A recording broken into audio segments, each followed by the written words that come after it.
जो मैं सोचूं वही सही नहीं। और इख्तिलाफ का भी एक इख्तिलाफ राय का एक अंदाज होनी चाहिए। ऐसा नहीं जबान तारख को लगाए सबको बोल दिए जो चाहे किसी को कह दिया, नहीं। ये इंसान एक इंसान ही नहीं हो सकता ऐसा, आलिम तो दूर की बात है।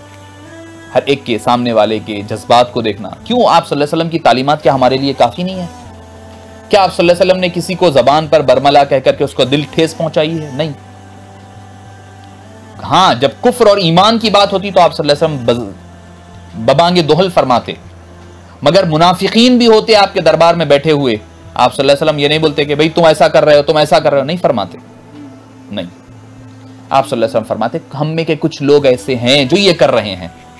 तो मौजूद सामीन किराम, हमें समझनी चाहिए, उलमा भी जो होते हैं उनको भी अपने रवैयों में तब्दीली लानी चाहिए। उनको भी समझनी चाहिए सामने वाले के मिजाज को देखकर, तबीयत को देखकर, मौका महल और जगह को देख करके कहनी चाहिए।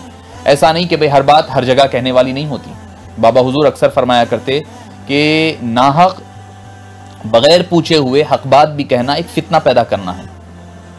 भाई बात आपकी सच्ची होगी, बात सच होगी आपकी, मगर बगैर पूछे के बोलना वो एक फितना पैदा करना है। भाई आपसे कोई पूछा नहीं, आप कुछ झूठ बोलो नहीं बोल रहे हैं, आपको कोई पूछा ही नहीं, आप अपनी तरफ से आप कोई एक किसी के बारे में कह दिए, अब वहां से एक फितना पैदा हो गया, वो लड़ाई झगड़ों का काम शुरू हो गया। तो नाहक बगैर पूछे हक बात भी, सच बात भी कहना एक फितना पैदा करना है।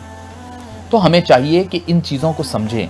भाई इबादतों से आदमी मुसलमान पक्का नहीं होता, इबादतों से आदमी मुसलमान जरूर बन जाएगा, मगर अखलाक और किरदार से आदमी ईमान पर, एहसान के मंजिलों पर पहुंचता है। तो मौजूद सामीन किराम, इस चीज का ख्याल रखें। भाई एक हर एक की हुदूद होनी चाहिए, हर एक की एक तरीक़ेकार, अंदाज़े तकल्लुम होनी चाहिए।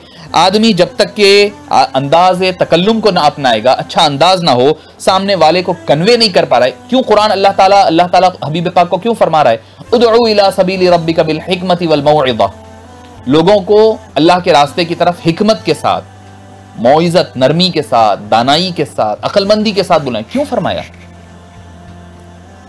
हजरत मूसा को क्यों कहा फकूला लहू कौलन लय्यिना, जब जाओ फिरौन से बात करो। फिरौन के कुफ्र पर किसी को शक है? किसी को शक नहीं है, मगर फरमाया फकूला लहू कौलन लय्यिना, जब जाओ तो नरमी के साथ बात करना। यह है इस्लाम का रवैया, इस्लाम का तरीक़ेकार। जब बात करो तो नरम अंदाज में, जब बात किसी को बोलो किसी की। और याद रखें आप, और एक बात याद रखें, इस्लाह अगर आप चाहते हैं तो नरमी को इख्तियार करना पड़ेगा। सख्ती से इस्लाह नहीं हो सकती, सख्ती से नफरतें बढ़ती हैं। लड़ाई झगड़े सिर्फ नफरतों को और दूरियों को बढ़ाते हैं।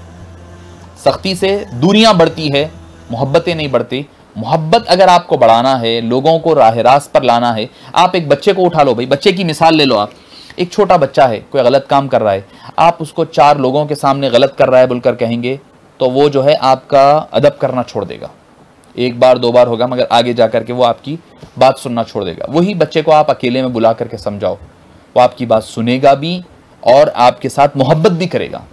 यही आप सल्लल्लाहु अलैहि वसल्लम का उस्वा हुआ करता था।